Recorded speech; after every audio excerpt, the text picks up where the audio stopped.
번째 비밀입니다. 은혜의 비밀 세 번째, 연합의 비밀입니다. 첫 번째가 노력하지 않기 비밀이고, 두 번째가 이제 약함의 비밀, 그리고 세 번째가 연합의 비밀. 합일과 연합은 다르죠. 합일은 내가 주님과 합일한다 하는 것은 내가 하나님이 되고 하나님이 내가 되는, 내가 이제 그 신인 합일이라고 그러는데, 합일이 아니고 연합입니다. 연합과 합일의 차이점이 뭐냐? 합일은 나와 하나님 구분이 안 되는 거죠. 뜨거운 물과 찬물을 섞어 놓으면 미지근한 물이 되잖아요. 하나잖아요. 하나. 구별이 안 되죠. 근데 하나님과 우리의 연합은, 하나님은 여전히 하나님으로 있고 나는 여전히 피조물로 있는데, 그게 선명해질수록 좋은 거예요. 하나님은 하나님 될수록 좋고 사람은 사람 될수록 좋은데, 연합이 되면 사람 속에서 하나님이 나온단 말이에요. 근데 사람이 없어지는 게 아니라 사람이 사람 될수록 하나님이 나옵니다. 이게 연합의 세계입니다. 즉 다른 말로 하면 연합은 여자가 여자 될수록 남자의 생명을 받아서 남자를 낳을 수 있는 존재가 되는 거죠. 이게 연합의 세계예요. 그럼 우리가 하나님처럼 되는 길은 두 가지 길이 있죠. 선악과를 먹고 내가 하나님 베푸는 거. 내가 사람이 없어지고 사람이 하나님의 자리에 앉는 거죠. 근데 그걸 타락이라고 그러죠. 신인 합일은 타락의 길이죠. 그래서 부처 같은 경우, 이제 불교 같은 경우는 이렇게 말해요. 내가 부처고 부처가 내다. 내가 곧 부처다. 그러니까 진아. 진짜 아는 누구냐? 내가 부처인 게. 그리고 구분이 없죠. 사실 모든 사람이 부처고, 모든 사람이 부처고, 나도 부처다. 그게 진짜 나다. 진아죠. 가짜 아 모르겠어요. 나. 현재적인 나는 가짜 아입니다. 그 현재적인 나는 가짜니까 내가 무아로 가야 되거든요. 무아. 현재 자아가 가짜니까 무아. 무아에서 내가 진짜 진아를 아는 거죠. 이게 불교의 세계예요. 그래서 내가 곧 하나님이다를 아는 게 불교라고 합니다. 그러니까 하나님이 따로 없죠. 불교는. 내가 곧 하나님이죠. 그런데 기독교는 이제 이 신인 합일이 아니고 연합입니다. 하나님은 하나님이고 사람은 사람이에요. 근데 하나님은 하나님이고 사람은 사람이다. 요거는 종교예요. 어떻게든 종교. 하나님과 사람이 연합이 안 됐잖아요. 하나님은 계속, 이게 유대교예요. 유대교. 유대교는 하나님은 계속 하나님이고 사람은 계속 사람이에요. 근데 이 사람이 하나님을 숭배하고 경배하는 거란 말이에요. 이게 유대교예요. 근데 기독교는 뭐냐? 하나님과 사람이 연합하는 거예요. 그래서 사람 안에 하나님이 내주하셔서 사람을 통해서 하나님의 생명이 나타나는 거예요. 근데 이 사람이 없어지는 게 아니라 약하면 약할수록 더 하나님의 생명이 나타나는 거죠. 그러니까 사람이면 사람일수록 더 하나님이 나타나고, 여자면 여자일수록 더 생명을 잉태해서 생명을 낳게 되는 거예요. 이게 연합의 세계입니다. 그러니까 사람이면 되잖아요. 하나님 사람이면 되도록 만들어놨죠. 이게 연합의 세계죠.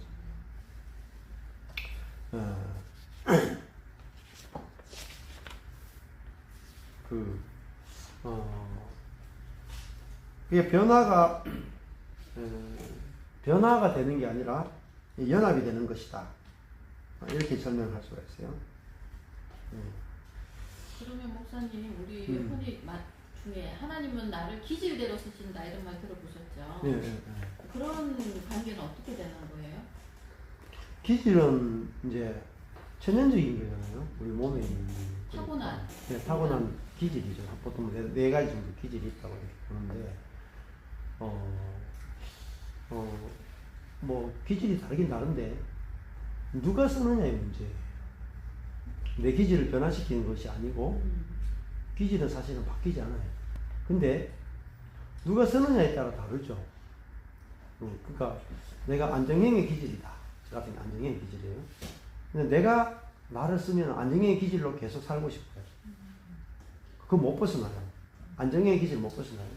주도적 기질은 주도적 기질을 못 벗어나고, 사교적 기질은 사교적 기질을 못 벗어나고, 신중한 기질은 신중 기질을 못 벗어나요. 근데 그 주가 쓰시면 달라지죠. 내 안에 계신 그리스도가 나를 통해서 나타나면 그 기질대로 쓸 수도 있고 기질과 다르게 쓸 수도 있고. 맞는 말이 아니네요. 예, 예, 예. 예. 그러니까 그 내가 쓰면은 그 기질의 가치입니다. 저 같은 경우에 안정형이에요. 안정형이면은 안정형 기질은 관계적이잖아요. 그리고 안정적인 삶을 원해요. 근데 제가 뭐 안정적이지 못하잖아요. 삶도 그렇고 사역도 그렇고. 그러면은 불안할 거 아니에요. 근데 그게 아니고 이제 또 안정형은 앞에 나서서 말하는 걸 별로 안 좋아해요. 뒤에서 듣고 이렇게 하는 게 좋아하지. 근데 지금 제가 처한 환경은 계속 앞에서 이야기해야 되는 환경이다. 그러면은 기질적으로 보면 계속 스트레스잖아요. 그 저는 여러분처럼 앉아 가만히 앉아 듣는 게 좋은데 앞에서 계속 지켜야 된단 말이에요. 어제부터 오늘까지 가서. 그러면은 스트레스가 될 수 있어요. 말하기를 좋아하지 않는데 말해야 되면 스트레스가 되고. 맞아요. 오랫동안 이야기하면 피곤하단 말입니다. 근데 내가 사는 게 아니잖아요. 내가 사는 게 아니란 말은 내 기질로 사는 게 아니란 말이죠. 그러니까 주님이 나를 통해 사는 거니까 내 기질과 상관없는 게 나오죠. 내 기질과 상관없는 게. 그러니까 말해야 될 때는 말이 나오고 그렇게 되는 겁니다. 그러니까 그것이 굉장히 편해져요. 쉬워지고. 그래서 보면 사도 바울은 질그릇의 보배를 이런 표현을 쓰잖아요. 그렇죠. 예. 그러니까 이제 우리 인생론은 우리가 보는 인간론, 질그릇이라는 개념 안에 있는 거네요. 그렇죠. 예. 기질 자체에 메인분이 되게 많아요. 맞아요. 그 십자가 복음을 하지만은 이렇게 생각하는 것도 있어요. 기질은 안 바뀐다. 네네네. 그걸 바꿀 필요가 없다. 네. 이렇게 생각하는 분도 있어요. 근데 보면은 확실히 기질에 매여 살아요.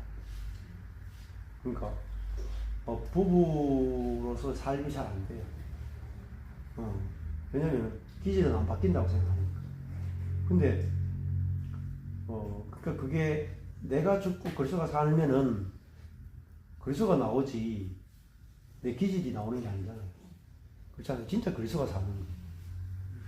그러면 그리스도로 살게 되는 거지 내 기질로 사는 게 아니다. 그래야지 사실은 기질에 갇혀 있는 것도 놓아야 되는 거죠. 안 그렇습니까? 예를 들면 이런 게 있어요. 신중형의 기질. 제 주변에 신중형이 많았어요. 신중형의 기질이 뭐냐면 일중심적이고 일을 아주 꼼꼼하게 철두철미하게 완벽하게 해내야 되는 게 일을 중심이면서 느리게 완벽하게 해내고 아주 성실하고 그런 분이 신중형이에요.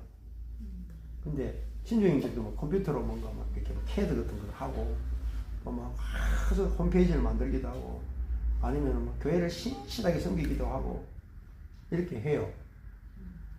굉장히 좋아 보이죠. 일도 완벽하게 해내죠. 꼼꼼하게 해내죠. 신실하죠.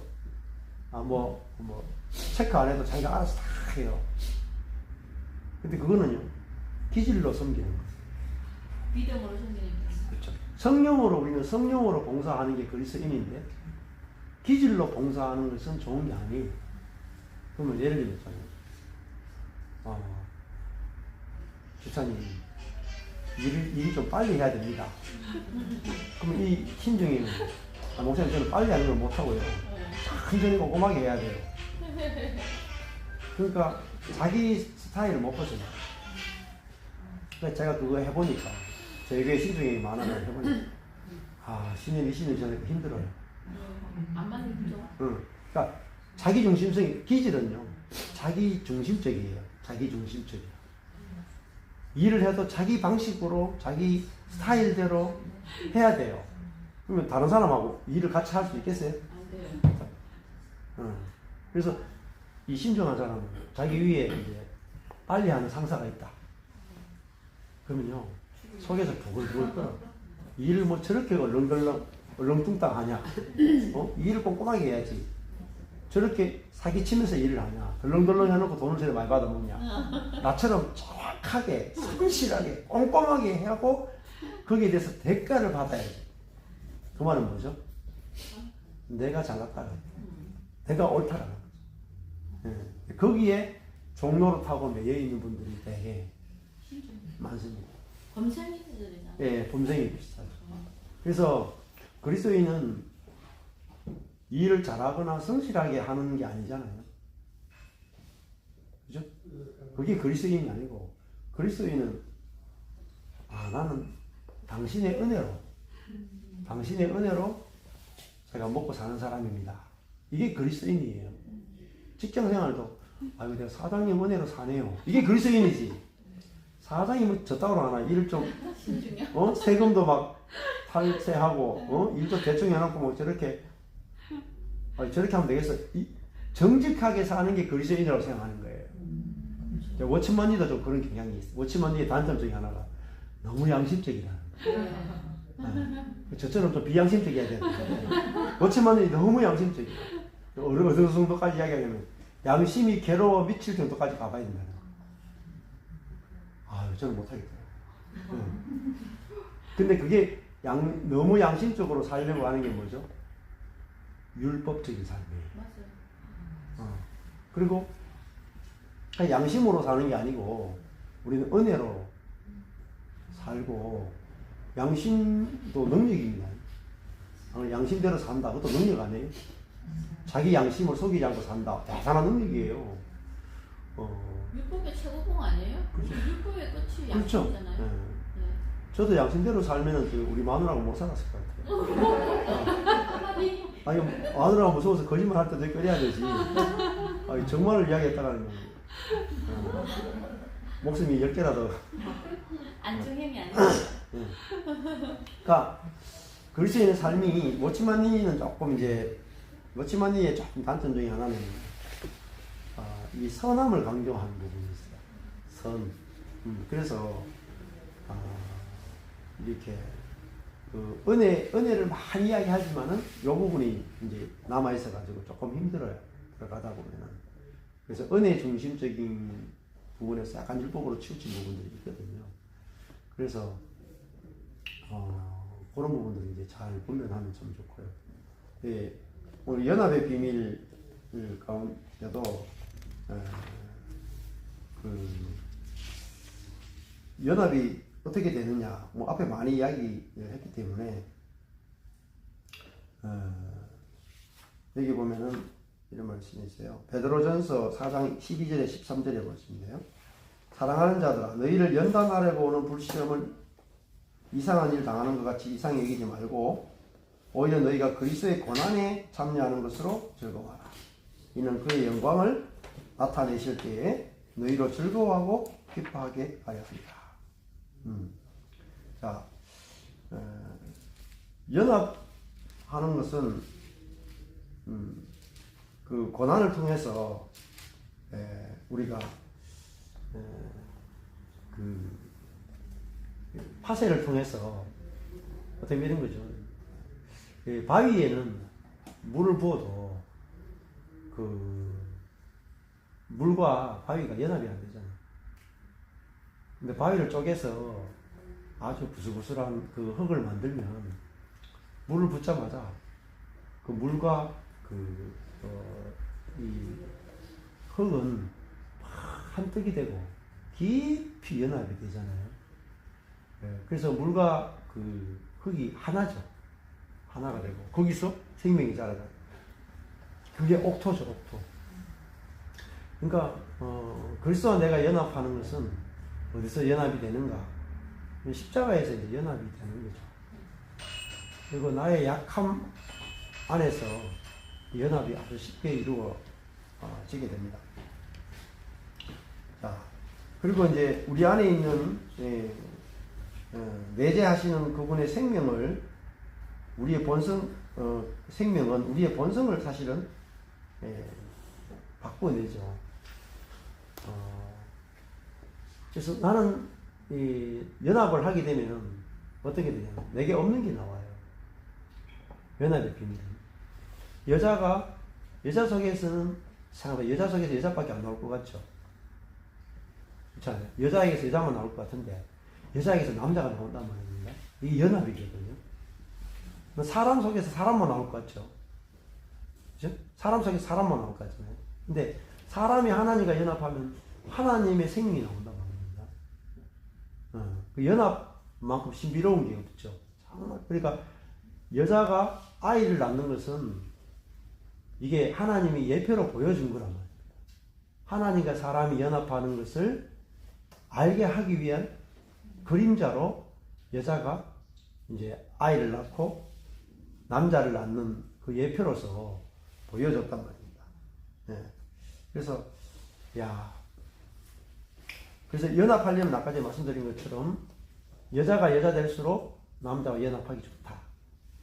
그러니까 사람이 사람 될수록 하나님과 연합하기 좋다. 약하면 약할수록 강한 분과 연합하기 좋다. 미련하면 미련할수록 지혜로운 분과 연합하기 쉬운 거죠. 그래서 이 노력하지 않게 비밀의 제일 끝에 예화가 있잖아요. 그 예화가 뭐냐면 자비와 은혜의 관계. 자비와 은혜는 다르다. 그 이야기가 나와요. 은혜의 하나님과 연합하려면 뭐가 연합하기 좋으냐? 우리의 죄가 하나님의 은혜와 연합하기 좋다. 그래서 은혜의 하나님을 아는 것도 상당히 어려워요. 왜냐하면 우리 신앙생활을 율법적으로 하기 때문에 은혜의 하나님과 연합이 잘 안 됩니다. 그래서 스티브 맥베이 설명 중에서 이 한국의 그리스도인들이 받아들이기 힘든 것 중에 하나가 자비와 은혜. 그러니까 그리스도인이 죄를 지으면 어떻게 될까요? 네? 그리스도인이 죄를 지으면 회개해야 되죠? 네. 아닙니다. 네. 그리스도인이 죄를 지으면 자비를 받아요. 그리스도인이 죄를 지으면 은혜를 받아요. 그게 제일 첫과예요. 노력하지 않기 때문에. 이렇게 말하면 이제 또 걸려 넘어질 겁니다. 네. 보세요. 스티브 맥베이가 자기가 운전을 하죠. 운전을 하는데 교통 신호를 어겼어. 그러면 당연히 스티커를 끊어야 되거든요. 벌을 받아야 되거든요. 근데 경찰관이 와가지고 아이고 목사님이십니까? 아이고 뭐 사역을 바쁘신 모양이에요. 목사님의 스티커는 내가 안 끊겠습니다. 자비라고 그랬죠. 근데 목사님이 사례비도 못 받는다고요? 제가 이번 달 사례비 드리겠습니다. 네, 계좌번호 알려주십시오. 이게 은혜라고 그래요. 자, 죄가 더한 곳에 은혜가 있죠? 우리 성경 말씀을 막 아무리 읽어도 무슨 뜻인지 몰라. 죄가 많은 곳에 은혜가 있다 했는데 우리는 죄가 많은 곳에 지옥 간다. 심판받는다. 진노를 받는다. 이렇게 배웠단 말이에요. 그러니까 교회 생활이 재밌을 리가 있습니까? 은혜는 없잖아요. 심판만 있잖아. 두려움밖에 없죠. 그러면 이렇게 보죠. 그러면은 은혜를 더하게 하려고 목사님 오늘부터 교통신호를 많이 어기고 배우자 뒤통수를 때리든지 기대기를 때리든지 하면은 많은 은혜가 오겠네요. 이런 질문이 나와야 되잖아요. 이런 질문이 안 나오면 설교 잘못한 거예요. 마틴 로이드 존스가 성도들이 설교를 듣고 나서 부대에 끼어가지고 그러면은 죄를 더 지어야 되겠네요. 이런 질문이 안 나왔다 하면 복음 설교 안 한 거예요. 그러니까 설교를 들었는데 당연하지 하면 설교 잘못한 거예요. 이상한데 말 같은 말을 해야지. 이렇게 나지. 저게 말이 되냐? 이래야지 제대로 복음을 섬겨. 복음은 인간의 혼으로 이성으로 못 받아들여야 정상이다. 그러니까 로마서에서 제일 강조되는 반복되는 그러면 은혜를 더하게 하려고 죄를 더 지어야 되겠습니까? 그러니까 바울이 그럴 수 없느니라 이렇게 말합니다. 그럴 수 없느니라. 자, 그러니까 예를 들어가 이런 거죠. 과제 스님 맥베이 목사님이 운전하다가 교통신호를 과속했어요. 근데 경찰이 와서 스티커 안 끊고 사례비를 한 달 사례비를 줬어. 그러면 스님 맥베이가 이번에 사례비 받았으니까 가다가 계속 오게 해야 되겠네? 그러면 2달치, 3달치, 4달치, 1년 연봉을 줄 거 아닙니까? 이거 뭐 그렇게 될 가능성이 있죠. 있죠. 생각은. 그 사람이 뭐냐면은 거듭나지 못하다. 그러니까 그럴 수 없는 은혜를 더하게 하려고 계속 죄에 가한다. 그게 아니에요. 내가 죄를 지었는데 죄 용서가 오고 오히려 은혜가 올 때 그 은혜가 뭐죠? 죄를 이기는 능력이 되고 힘이 되는 거예요. 그래서 교통신호를 어겼는데 한 달 사례비를 받았다. 그러면 어떤 사람이 되냐? 교통신호를 안 어길 수 있는 능력이 나와요. 그게 진짜 능력이야. 생명을 받은 거죠. 그렇죠. 그러니까 그 은혜가 죄를 이기게 하니까 내 힘 하나도 안 쓴 거죠. 힘을 하나도 안 쓰고 죄를 이기는 그게 은혜의 지배를 받는 것이고 그게 천국이에요. 근데 율법의 지배는 나를 고치는 내가 내 스스로 고치는. 그럴 수 없느니라 한 말씀 이후에 이제 옛사람 죽음에 대한 말이 나오잖아요. 그러니까 죽었기 때문에 이제 죄를 지을 수 없게 되는 거고, 그렇죠. 또 의를 행할 수 있도록 생명까지 또 주셨다는 그거를 끌고 하는군요. 그렇죠. 덜이 그럴 수 없느니라. 그런 노력을 할 수 없느니라 이렇게 돼야 되는 그렇죠. 그 더 혁명적인 것은요. 그 마이클 호튼 책을 보면 더 혁명적. 마이클 호튼이 그리스도 없는 기독교나 또 이 약함의 비밀을 가는 책을 보면 마이클 호튼이 그 은혜에 대해서 아주 정확하게 설명하는 거 보면은 마이클 호튼은 회개를 요구하지 않거든요. 성도가 동성연애 해도 회개를 요구하지 않습니다. 그러니까 미국에 이제 남침례교나 뭐 이런 쪽에 보수적인 데 가면은 동성애 한다. 그러면 뭐 난리 나죠. 그리고 회개를 요구하고 끊기를 요구하죠. 근데 마이클 호트는 그렇게 출발하는 게 아니에요. 당신은 거룩하다. 동성연애하는 그 성도를 보고 당신은 거룩합니다. 당신은 정결합니다. 회개 안 하셔도 됩니다. 당신은 이미 거룩하기 때문에 이렇게 이야기를 해요. 그런데 그렇게 이야기하고 거룩한 자로 그 사람을 대하니까 동성애가 끊어지는 거예요. 저절로 끊어지는 거예요. 왜? 정체성이 바뀌잖아요. 내가 이렇게 동성애를 하는데 나를 거룩하다고 해? 그러니까 동성애를 어떻게 보면 왜 했겠어요? 사랑하고 사랑받고 싶어서 한 거잖아요. 사랑의 결핍으로 한 거죠. 근데 너는 하나님의 이미 사랑을 받고 있고 너는 거룩하고 너는 의롭고 사랑받기에 충분해 하니까 뭐가 채워졌어요? 결핍이 채워졌죠. 그러니까 그 배부른 사람은 불량 식품이 아무리 많아도 안 먹을 수 있죠. 배가 부르니까. 근데 그래서 먼저는 회개시키는 게 아니고 배부르게 해줘버리는 거예요. 존재에 대한. 그렇죠. 그래서 그 마이클 호튼을 만난 그 청년이 동성애를 안 하게 된 거예요. 저절로. 배가 부르니까. 그래가지고 다 나와가지고 집으로 돌아갔어. 돌아가니까 부모님이 너 동성애 이제 안 해? 물어보고. 저 안 해요. 그랬더니. 너 동성애 하면 우리 집에 있을 수가 없어. 교회도 나오면 안 돼. 동성애 절대만 안 돼. 동성애는 진짜 죄악이야. 그러면 지옥 가. 이걸 막 집에서 안 하는데도 강조하기 시작하다. 강조하니까 다시 동성애 시작해. 자기도 동성애도 넘어집니다. 그러고 나니까 어떻게 얘기했어요?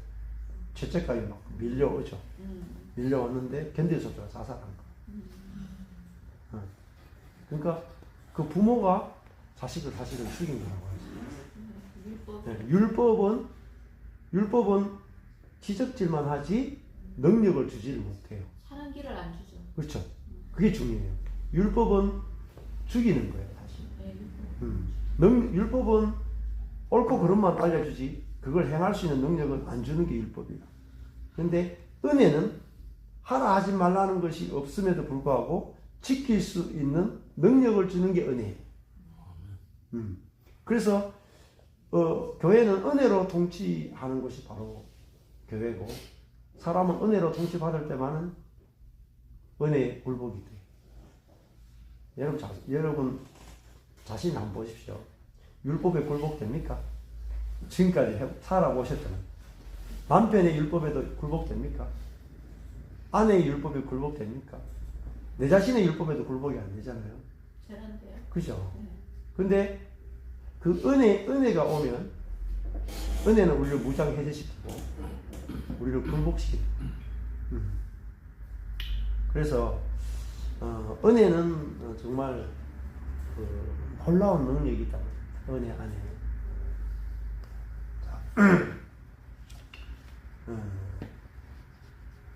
그 다음에 이런 말씀이 있죠.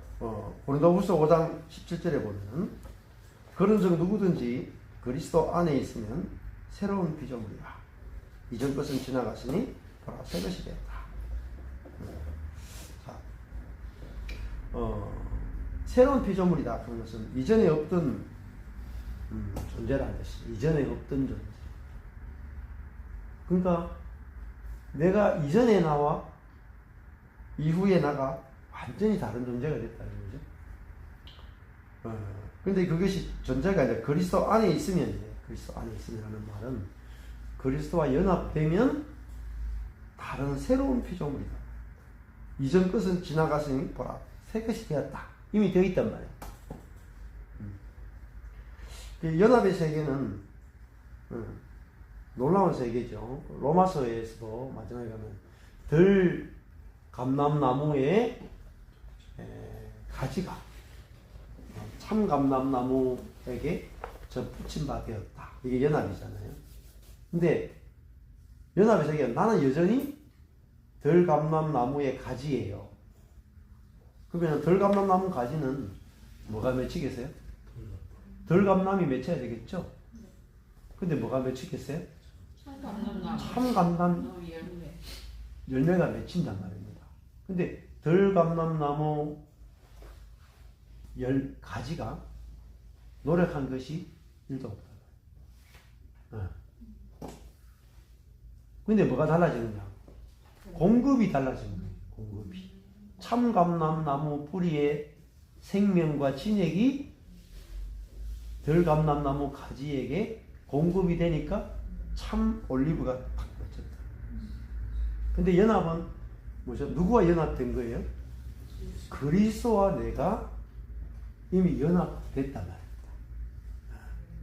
그래서 연합을 알면 노력하지 않게 비밀이 알아지는 거죠. 그래서 어떻게 성령의 열매를 맺을 수 있습니까? 성령과 연합되어 있다는 거죠. 성령과 연합되어 있으니까 성령의 열매를 저절로 맺어지는 거죠. 목사님, 우리가 영접을 하고 또 성령을 받으러 막 돌아다니잖아요. 네. 그러니까 그거는 성령이 없다고 생각하고 돌아다니는 거죠. 그러니까. 네. 없다고 생각하는 거예요. 그러면 또 밖에 하는 데가 있다고 그러니까. 그러니까 밖에. 네. 그거야 또. 그렇죠. 밖에 하는 데가 있죠. 말도 안 되는 소리네요. 이미 와 있는데. 그렇죠. 네. 네. 이미 연합되어 있는데, 근데 이거를 이제 사단이 하는 일은 이루어진 것을 모르게 합니다. 진짜예요. 정말 진짜. 네. 그러니까 그걸 두드리라 성령을 주리라 이 말씀이 있어요. 그러니까 성령을 받는다. 주 예수를 믿어라. 뭐 이렇게 좀 나오는데, 뭐 성령 받는다 하는 것도 당연히 우리가 예수를 믿는 것 자체가 성령을 당연히 받는 거고, 영접하기 전에 사실은 내 개인의 영접이 사실은 중요한 시점이 되는 건 아니에요. 그렇게 거기에 너무 포커스를 맞추면 거기를 출발이라고 항상 생각하니까. 예, 예. 그러니까 사실은 야곱의 인생을 보십시오. 야곱이 하나님을 영접했을 때부터 시작되나요? 아니요, 뱃속에서요. 뱃속에서부터 시작했잖아요. 그러니까 영접이라는 것은 어느 시점에 하는 것에 불과한 거예요. 그 야곱은 뱃속에서부터 이미 하나님께 선택받잖아요. 그러니까 우리는 그 복음이라고 하는 것은 뭐냐면은 나의 영접에 의해서 뭔가 된다는 게 아니고 이미 다 이루어졌다라는 것을 선포하는 거예요. 완성된 거고. 예, 예. 그러니까 이미 선생님, 내가 언제 그리스도와 연합됐어요? 이미. 언제 연합됐죠? 2000년 전에? 창세전에. 네. 창세전에? 그렇죠. 근데 그 깨닫는 시점은 이제 복음을 통해서. 그렇죠. 내가 아는 것은 내가 복음이 들려올 때 아는 거지만 실제로 연합된 것은 이미 됐습니다. 뭐 창세전에 혹은 실제로 역사적으로 이루어진 것은 2000년 전이잖아요. 2000년 전에 그리스도가 죽을 때 내가 함께 죽었고 그리스도가 부활할 때 함께 부활했고 그리스도가 하늘에 오를 때 함께 승천했단 말입니다. 그러니까 2000년 전에 이루어진 것을 2000년이 지난 이후에 이제 내가 아는 거죠. 이미 다 된 것을. 다 됐다는 것을 듣는 걸 복음이다.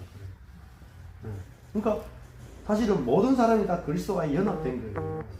아담, 이제 여기서 중요한.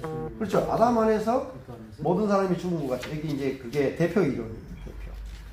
이제 로마서에서 가장 이해하기 힘들면서 사람들이 받아들이기 힘든 게 대표 이론입니다. 자, 로마서 보시면 5장 19절에 보면 이렇게 있죠. 한 사람이 순종하지 아니함으로 많은 사람이 죄인된 것 같이 한 사람이 순종하심으로 많은 사람이 의인된다. 그러니까 성경의 역사는 사실 두 사람의 이야기예요. 아담과 그리스도. 아담 안에서는 모든 사람이 죄인이 되고 그리스도 안에서는 모든 사람이 의인이 돼요. 자동입니다. 자동. 그러니까 아담에게서 태어나면 모든 사람이 죄인이 돼요. 그러면 죄인으로 영접해서 죄인 되나요? 네? 죄인으로 영접해서 죄인 되는 게 아니잖아요. 태어나 보니까 아담의 자손으로 태어났고 태어나 보니까 태어난 자체가 죄인으로 출생하는. 그렇죠. 그렇잖아요. 내가 오늘부터 죄인 되겠다. 결심해서 죄인 될 사람이 그렇습니까? 그렇잖아요. 그리스도 안에서 모든 사람은 의인이 된단 말입니다. 그러니까 한 사람 때문에 모든 사람이 죄인이 되고 한 사람 때문에 모든 사람이 의인이 되죠. 이게 복음이에요. 근데 하나님은 이제 그리스도와 모든 사람을 뭐죠? 연합시켜 놨단 말이에요. 하나님이 이루어 놓으신 일을 듣는 걸 복음이다. 그러니까 나를 보는 게 아니죠. 이제 죄인인 나를 보는 것도 나를 열심히 살펴서 죄인이구나 이렇게 보는 것도 있겠지만 아담을 봐야 돼요. 아담의 죄인인 아담을 보면은 그 속에 내가 포함되어 있던 아담의 속성이 다 내 옛사람 안에 다 있고 그리스도를 보면은 내가 의인된 게 그게.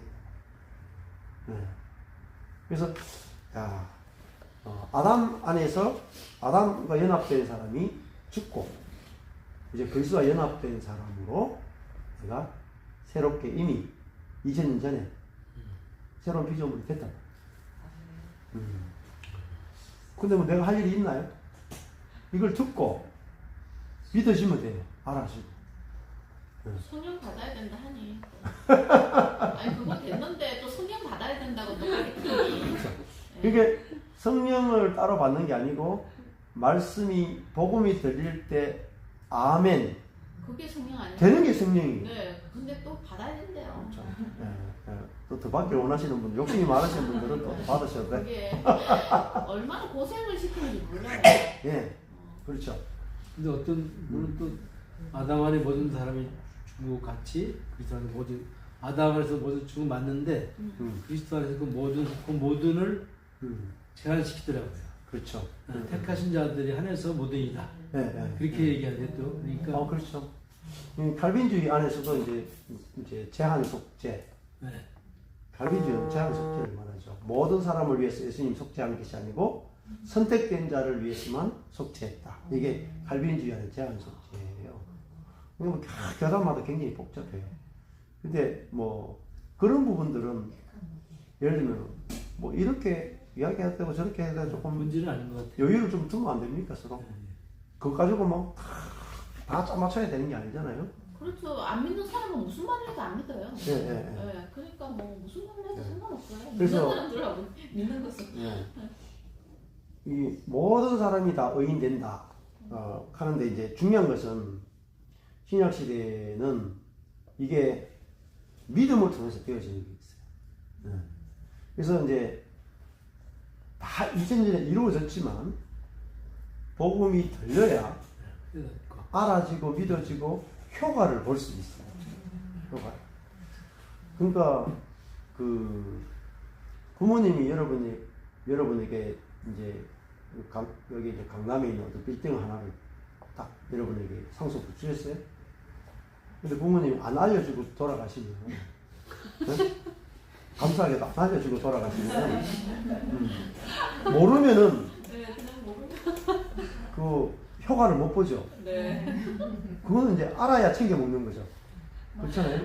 내 옛사람이 죽었다는 것도 죽여야 된다. 내려놔야 돼. 그게 아니에요. 알면 챙겨 먹는 거예요. 근데 알려줘도 또 안 받아들이는 사람이 있잖아요. 그 사람은 어쩔 수 없는 거죠. 그렇죠. 근데 만약에 목사님 뭐 사람이 못 받나 했는데 그 부모님이 강남 빌딩을 이제 상속해주고 가셨습니다. 이렇게 하는데 목사님 내가 우리 아버지 잘 알거든. 우리 아버지 돈 없는 거 알거든. 강남 빌딩 그럴 리가 없어. 그분이 그걸 사시는 걸 보니까 나보다 더 가난하게 사신 것 같은데 그 있는데 안 물려줬겠어? 안 살았겠어? 안 믿는 거지. 안 믿는, 못 믿는 거지. 뭘 해도 못 믿는. 믿음이 안 좋아진 거네. 어떻게 처음. 그렇죠. 그리스도인은 안 믿어지니까 못 믿는 거죠. 그래서 오직 믿음이에요. 오직 믿음. 그러니까 내 안에 그리스도가 있다 하는 것도 안 믿어지고. 안 받아들이고 안 믿어지고. 그렇죠. 뭐 설마 내가 죽고 예수가 살겠나? 설마 나 같은 사람이 뭐 설마 내가 죽고 예수가 살겠나? 나 같은 사람이 설마 바울처럼 살겠나? 나 같은 사람이 설마 예수처럼 살겠나? 주일 성수 그것만 하면 된다고 생각해. 그냥 막 내가 주일 성수하면서 11조 하면서 내가 주님 조금 내가 그냥 그래도 성실하게 살다 가겠습니다. 이렇게 생각하는 게 이게 인간적이라고 생각하는 거예요. 너무 좋죠. 그렇죠. 그러니까 우리 안에 그리스도 사시는 이 연합의 진리에 관심도 없는 분들이 많잖아요. 그래서 주의 성수 11조 또 십계명 지키는 거 이게 전부 이제 알고 믿는 사람들. 근데 아무 문제도 없어요 신앙생활에. 그런 분들은 이런 진리가 던져줘도 그렇죠. 안 받아들이고 못 깨닫는다는 얘기죠. 그렇죠. 그게 이제 사실은 알고 보면 피눈물이 나는 거예요. 예를 들어 목사님 강남에 빌딩 한 채가 있는데 쿠팡 배달하면서 목회하면서 주님 내가 그리스도 함께 고난을 받습니다 하고 이제 이렇게 목회하다가 눈을 감았어. 가는데 아버지가 오시더니 야 빌딩 어떻게 했노? 네? 아니 그게 주셨단 말이에요 진짜로? 천국에 가서 피눈물 나는 거예요. 영원토록 피눈물 흘리는 거예요. 미련하고 그게 바깥 어두운데 쫓겨나서 일을 가면 일을 가는 게 왜 일을 가냐? 전혀 우리가서 노력하지도 않아도 될 거를 노력하고 살았기 때문에 일을 가는 거예요. 그게 이 가는 거예요. 사단에게 속았어. 썩은 거죠. 다 이루어진 것을 모르고 노력한 것에 대해서 일을 가는 거예요. 또 누가 더 일 가겠어요? 억울해서. 내가 그 목사 만나가지고 그 대단하다고 하는 그 목사, 그 대단하다는 교회 다니는데 내가 그 목사한테 속았구나. 목사 천국에 오게 뭐 하라. 이렇게 간다.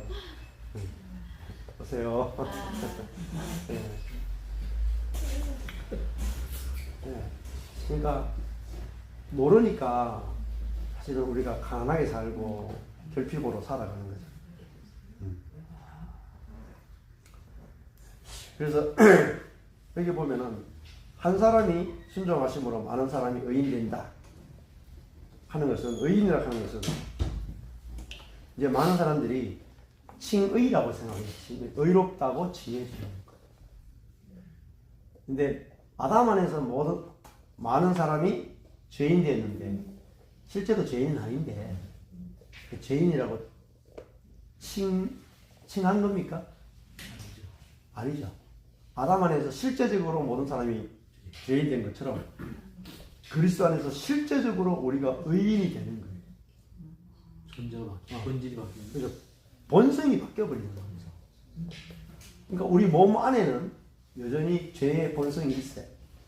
근데 우리 안에, 영 안에 새로운 신의 본성이 우리 안에서 주어지는 거예요. 신의 본성, 영 안에. 우리 안에 하나님의 생명이 있다는 말은 하나님의 본성이 우리 안에 있다. 이게 연합의 비밀이에요. 그러니까 연합은 실제적으로 살아지는 이야기지 이론이나 교리가 아니다.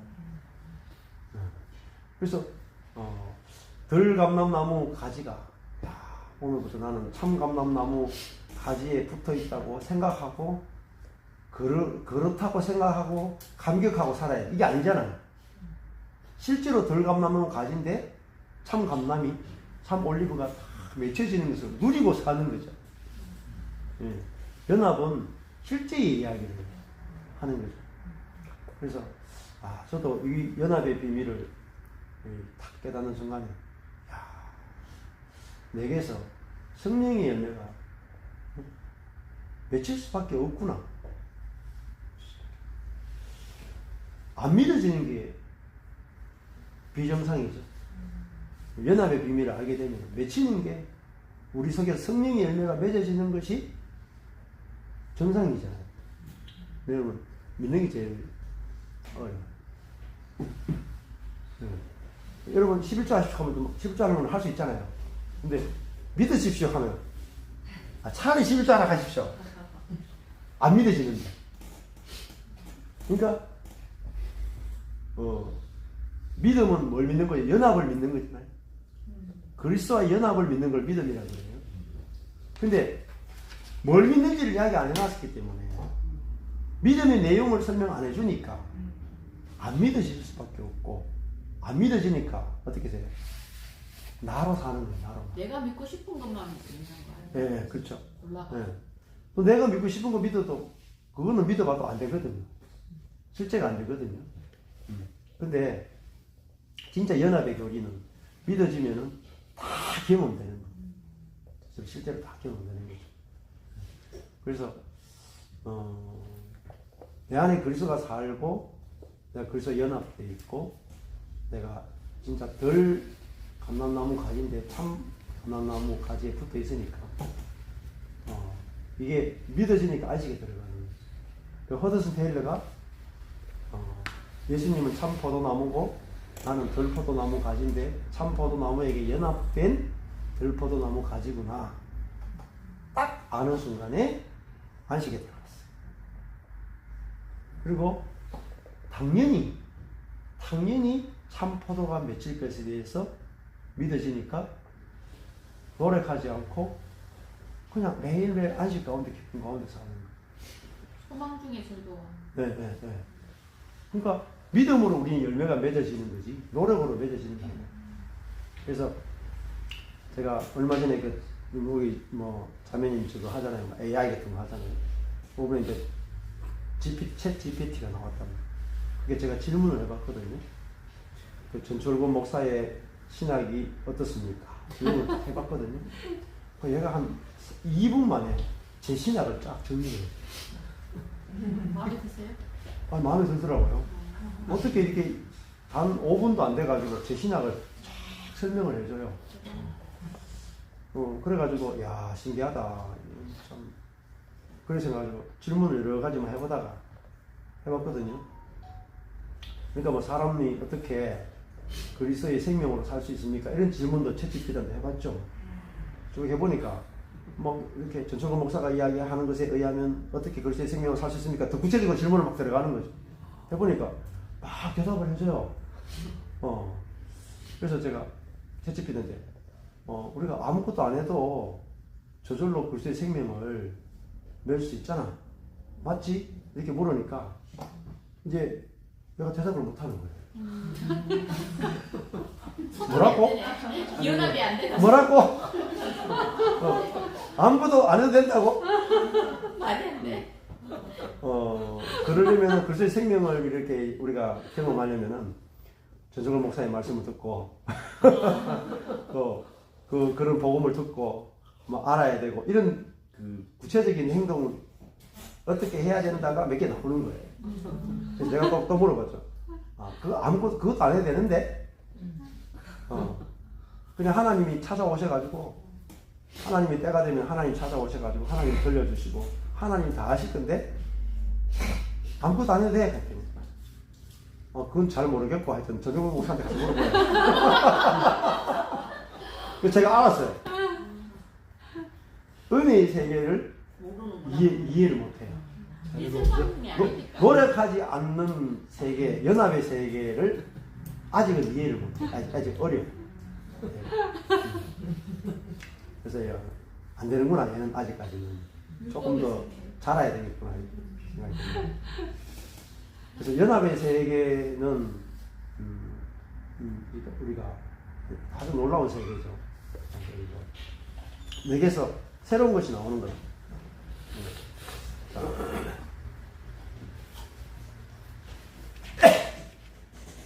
자, 내 자신을 보면 어떻습니까? 내가 들포도나무 가지다. 내 자신을 보면은 들포도밖에 안 맺힐 것 같아요. 자기를 보는 사람은 실망하게 되고 좌절하게 되죠. 근데 내가 어디에 붙어 있는가 알아야 돼요. 어디에 붙은 가지냐. 근데 들포도나무 가지는 원래 어디서 출발했어요? 들포도나무에게서 자라가지고 생겨난 가지죠. 지금까지 한 번도 참포도를 맺어본 적이 없는 가지예요. 근데 들포도나무 가지가 안 되겠다. 오늘부터 내가 참포도나무에 붙어야 되겠다. 해가지고 몸을 떨더니 떨어져가지고 참포도나무에 치석 붙었다. 뭐 이런 이야기는 안 나와요. 그게 아니고 농부가 가서 들포도나무 가지가 너무 불쌍해서 내가 그걸 이따까지 들포도나무만 맺네. 너무 불쌍해서 이렇게 잘라주는 거야. 잘라가지고 옮겨가지고 참포도나무에 탁 이렇게 삽목을 딱 해줬어요. 누가 했어요? 농부가 한 거예요. 우리가 한 게 아무것도 없어. 아무것도 한 게 없다니까. 근데 보니까 내가 눈 떠 보니까 아담의 자손이었던 것처럼 눈 뜨고 보니까 그리스도와 연합된 자네. 이거 아는 거란 말입니다. 아는 거. 야, 다 됐구나. 내가 지금 나무가 옮겨진 거예요. 내가 옮긴 적이 없는데 옮겨져 있는 거예요. 옮겨져 있구나를 듣는 걸 복음이다. 와, 내가 이걸 몰랐네 지금까지. 가지 나만 본 거야. 나만. 내가 어디에 붙어 있는지를 모르는 거라. 그래서 요한복음 15장에 너희가 내게 붙어 있기만 하면 열매를 맺는다는 말은 붙어 있기 위해서 애쓰라는 말이 아니고 붙어 있는 걸 알아야 된다. 붙어 있는 거. 내가 어디에 붙어 있는가. 야, 나는 분명히 내 꼬라지를 보면은 들포도나무 가지라. 한 번도 참포도로 맺을 수도 없었고 맺을 가능성도 1도 없어. 이 약함이라, 약함. 그런데 내가 누구하고 연합되냐? 참포도나무와 연합돼 버리는 거예요. 나의 의지와 상관없어. 가지가 뭐 자기 의지와 상관없어. 농부가 잘라서 그냥 붙인 것밖에 없잖아요. 저거 붙어 있더라고요. 성경을 보니까 붙어 있더라니까요. 나를 보면 안 붙어 있는데 말씀을 보니까 붙어 있는 거야. 그 말씀을 믿어야 될 거 아니에요, 우리가. 나를 보는 게 아니고. 근데 목사님 자랑하는 것들이 있었나 봐요. 에베소서에 보니까 행위에서 난 것이 아니니 누구든지 자랑하지 못했더라. 그렇죠. 그 내 행위로 내가 그리스도에게 쳐서 붙은 게 아니잖아요. 붙었다고 생각하나 봐요, 이 사람. 예. 그러니까 열매를 맺었는데 열매는 연합되어 있기 때문에 저절로 맺어집니다. 아멘이죠. 그러니까 우리는 뭐 하는 거예요? 뭐 기대만 하면 되는 거예요. 소망 가운데 기대만 하면 돼요. 그러니까 운명이 달라지는 거죠. 운명이. 그러니까 남편이 달라졌단 말이에요. 첫 번째 그 바세바가 첫 번째 남편이 우리아죠.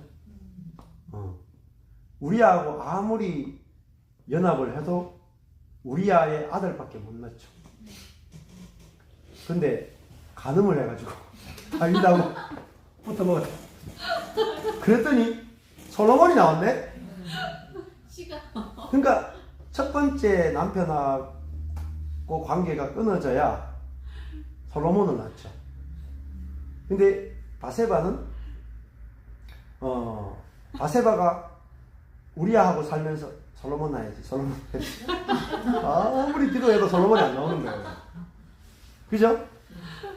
근데 다윗이 불러가지고 이리 오세요. 불러가지고 이 남자와 가끔 잤더니 노래가 상관없이 연합되니까 저절로 솔로몬이 나옵니다. 이게 연합이었어요. 이게. 그러니까 야 나는 누구냐. 인간은 사람이 여잔데 내가 처음에 태어날 때 율법과 사단의 아내로 태어난 거예요. 그래서 내게 나오는 게 전부 다 악한 것밖에 안 나오는 거예요. 죽이는 것밖에 안 나오는 거예요. 근데 다시 복음을 들어보니까 내가 이미 남편이 바뀐 여자로 내 자신이 알아집니다. 내 남편이 그리스도로 바뀌었구나. 그래서 그리스도와 연합되어 있으니까 저절로 그리스도의 생명을 열매를 맺게 되어 있는 거예요. 할 일이 있습니까, 여러분? 이제 먹고 노십시오. 성령 받으러 가야 돼요. 그래서 교회 생활은 일이 없어야 돼요. 아유. 내가 할 일이 없어야 돼. 뭐만 하면 됩니까? 온전한 복음을 듣고 받아들이는 게 중요해요. 그리고 서로 있잖아요. 우리 다 성령 열매 다 맺기로 다 예정된 사람이고 다 맺어지고 앞으로 점점 많이 맺어질 거니까 우리 먹고 놉시다. 그걸 기뻐하고 기대하고 할 일이 없는 사람으로 받으러 가야 된다니까. 거칠 게 없는 사람으로 서로 만나는 거죠. 얼마나 잘못 배워가지고. 이게 신나는 교회 생활. 저는 한 달에 한 번씩 이렇게 가까운 기도원 가서 그 기도를 하고 그랬었어요. 은혜 받고 생명 받고 복음 몰랐을 때는 생명 나으려고 네. 애쓰고 은혜 받고 생명 받으려고 소나무 하나 뿌리 뽑아야. 그렇죠. 그 성령 받은 사람은 받으려고 하지 않죠. 그렇잖아요. 내 안에 있으니까 누리는 거죠. 그래서 여러분 뭐 누리는 게 전부입니다.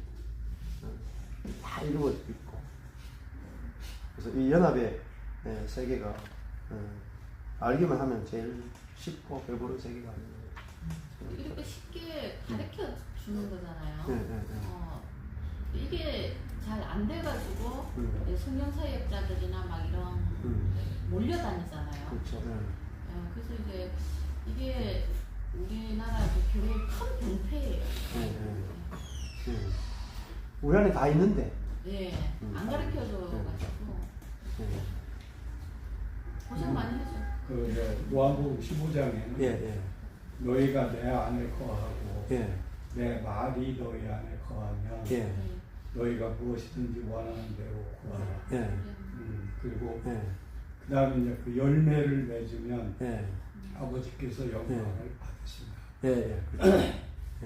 그러니까 거기에 이제 안에 거하면서 말씀이 거하는 그걸 말씀하잖아요. 그렇죠. 그러니까 우리가 열매를 맺으려면 말씀이 계속 공급되고 거해야 그다음에 이제 이 열매가 나오는 그러니까 우리가 그냥 나는 붙어 있어 그냥 가만히 있고 손 놓는 것보다 계속 말씀이 거하는 그 이제 말씀의 공급을 받는 그게 이제 그리스도를 먹는 거잖아요. 그게 먹는 게 진액이 계속 공급이 되는 거란 말이에요. 붙어 있는 가지에 그때 이제 열매가 맺는 거기 때문에 우리는 계속 말씀을 먹어야 먹는 일을 해야 그러니까 물론 그것도 은혜로 그 말씀이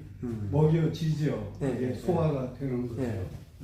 그렇지만 그게 있어야 그 은혜 안에서 그게 이제 성령으로 말미암는 그 말씀의 공급 이게 있어야 그 열매가 맺지 않나. 좋은 말씀. 그러니까 그 말씀이 풍성히 공급되는 교회가 있으면 내가 어떻게 먹으려고 노력 안 해도 이제 저절로 공급이 됐잖아요.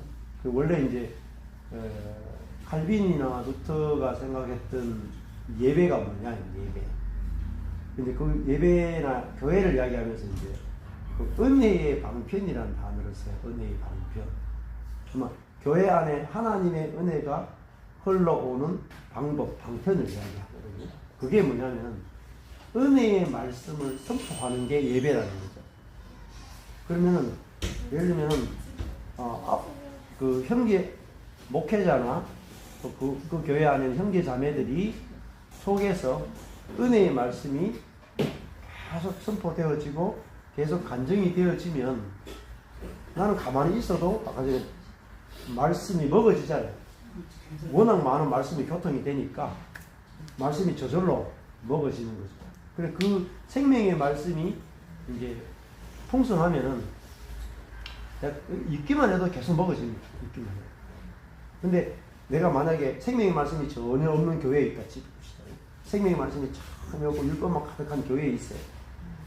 그 사람은 내가 이제 먹기 위해서 노력해야 돼요. 그렇잖아요. 없으니까. 주변에 물이 없으면은, 주변에 강이 없으면 내가 어떻게 하겠어요? 우물을 파야 되죠. 내가. 근데 주변에 강이 있으면 내가 우물을 팔 필요 없이 그냥 마시면 되죠. 근데 그게 중요한 거죠. 교회라고 하는 환경이 되게 중요하게 있죠. 교회 안에 생명이 막 계속 말씀이 흐르고 공급되어지는 이런 교회의 교통 안에 있게 되면 내가 가만히 있어도 안 먹을 수가 있겠습니까? 그렇잖아요. 그런데 제 이제 신앙 경험에 실제 말씀을 교회에서 많이 받고 나도 또 가르쳤어요. 그런데 실제 내 말씀 내 안에 거해서 내 생명으로 화하는 말씀은 별로 없더라는 거예요. 그러니까 이제 그 갓난아이 같은 이제 젖을 먹는 거. 그러니까 교회 안에서 증거되는 말씀들은 되게 그 젖과 같은.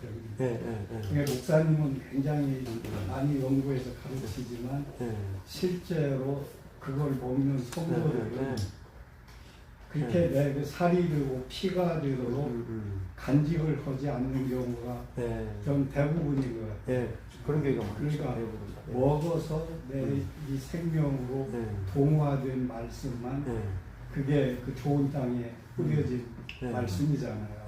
그러니까 우리는 교회에서 이 말씀을 들을 때 각자 그 자기 상태에 따라서 이렇게 받잖아요. 거기서 얼마나 좋은 메시지를 전하느냐가 중요한 것이 아니고 받는 사람들이 지금 어떤 밭으로 갔냐는 거예요.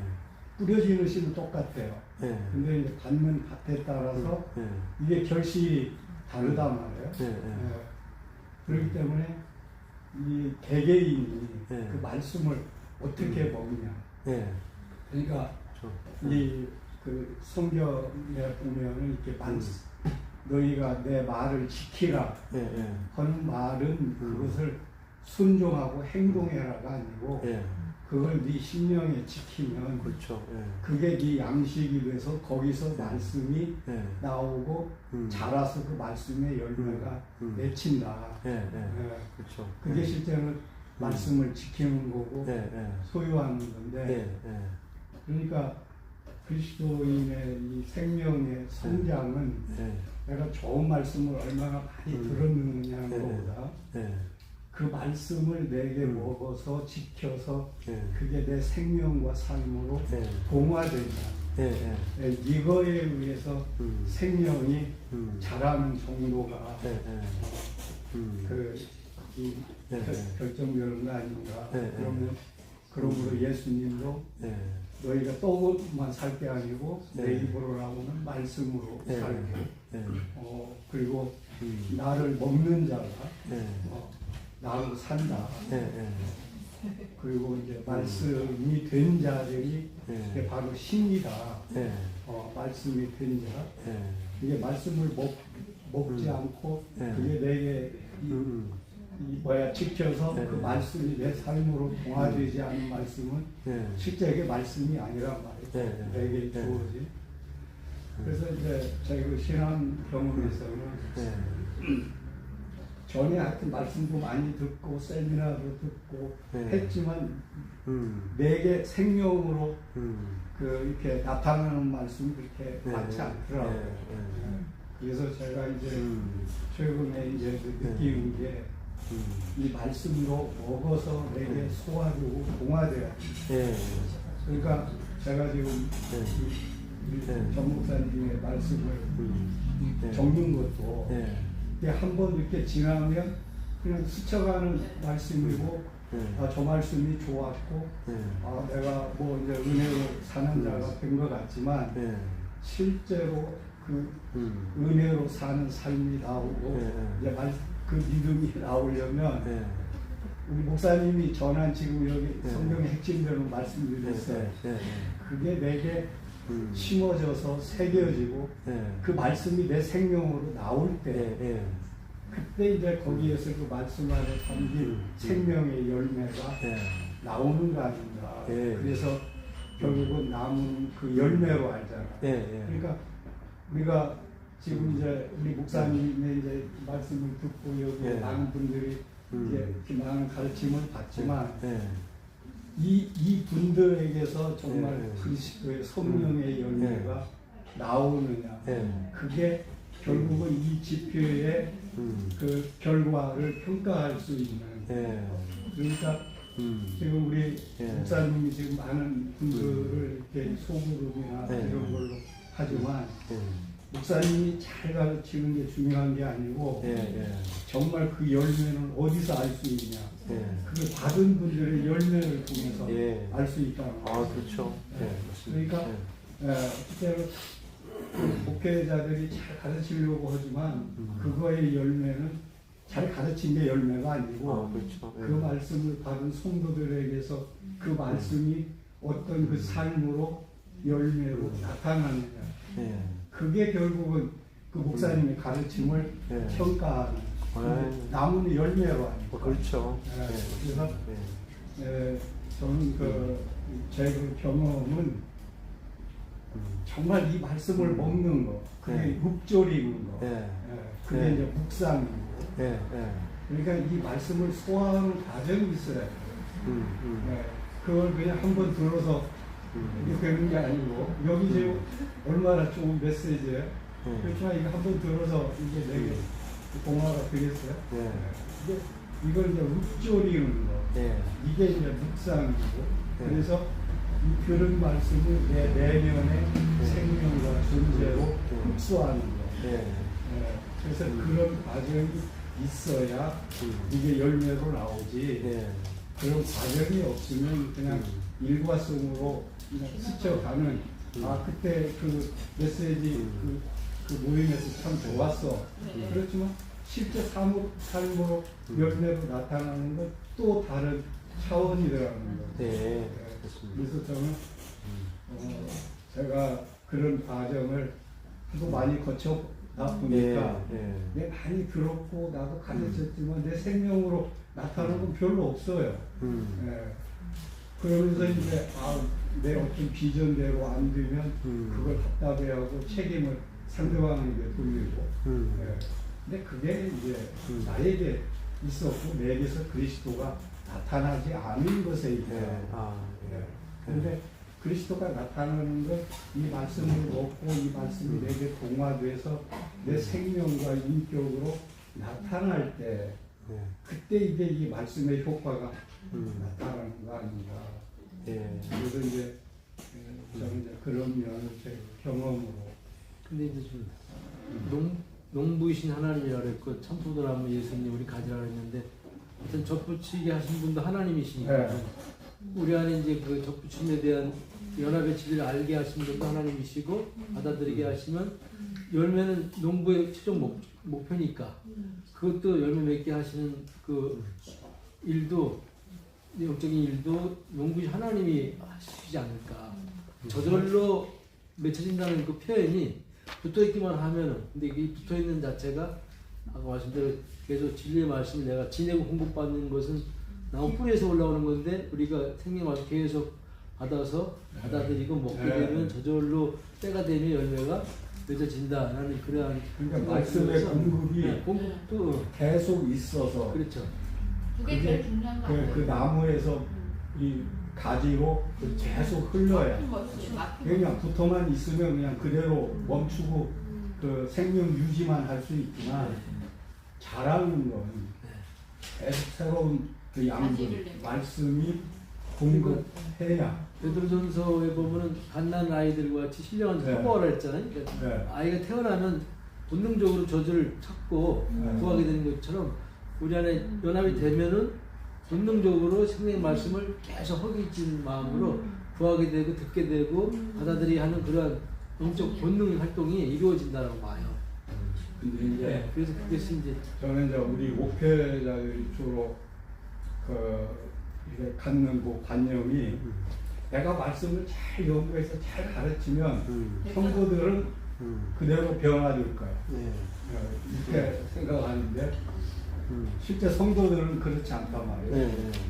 그 말씀이 내게 내 심령에 떨어져서 뿌리가 내리고 자라서 이삭이 나오고 열매가 나오는 그 과정이 있어야 이게 열매가 나온단 말이에요. 그러니까 그게 뭐냐면 계속 말씀이 떨어져서 말씀이 자라고 역사하는 그 과정이란 말이에요. 그러니까 제가 이제 뭐 이게 사실인지는 모르는데 그 선한목자교회 유기성 목사가 그리스도로 사는 삶을 얼마나 잘 가르쳐요. 저도 그분의 그 책을 읽고 굉장히 감동이 돼서 저도 그거 설교도 하고 그랬거든요. 근데 그거 설교한 저도 그 삶이 안 나왔고 유기성 목사가 하는 그 뭐 고백이나 사실인지 모르지만 우리 교회 장로들에게서도 그런 삶이 나오는 사람이 별로 없다. 그게 저는 그 설교의 한계인 것 같아요. 설교의 한계, 이제 설교만 먹어가지고 성도들이 잘하지 않는다. 그런데 성도들은 그 설교에 의존하고, 다 되는군요. 목사도 결국은 그 설교 잘하기 위해서 그냥 노력하고 토요일을 그냥 전체 이렇게 거기에 쏟고 그러는데 중요한 건 성도들이 스스로 먹도록 해야 됩니다. 말씀을. 자기가 정말 입맛이 생겨서 이 말씀을 먹도록 하는 것. 그게 결국은 단단한 음식이다. 자기가 어떤 소화된, 목사님으로 하여금 소화된 음식이 아니고 내가 먹어서 소화시키는, 즉 성령의 그 기름 부음을 통해서 이 말씀을 먹도록. 그러니까 저는 이제 그런 생각이 들어요. 이게 좋은 설교나 좋은 목회는 내가 성도들에게 좋은 음식을 공급하는 것보다 성도들이 말씀을 스스로 찾아서 이 말씀을 먹어서 소화해서 내 생명의 양식과 그 열매로 나타나도록 이끌어주는. 그게 결국은 목자 아니에요. 목자가 대신 먹어가지고 양에게 풀을 먹이는 거 아니잖아요. 그 좋은 그 초장에 이렇게 해서 양들로 하여금 그걸 그 좋은 풀을 먹어서 소화해서 양들이 자라도록 그 물을 스스로 먹도록 예. 이게 목표가 아닌가. 예. 저는 이제 요즘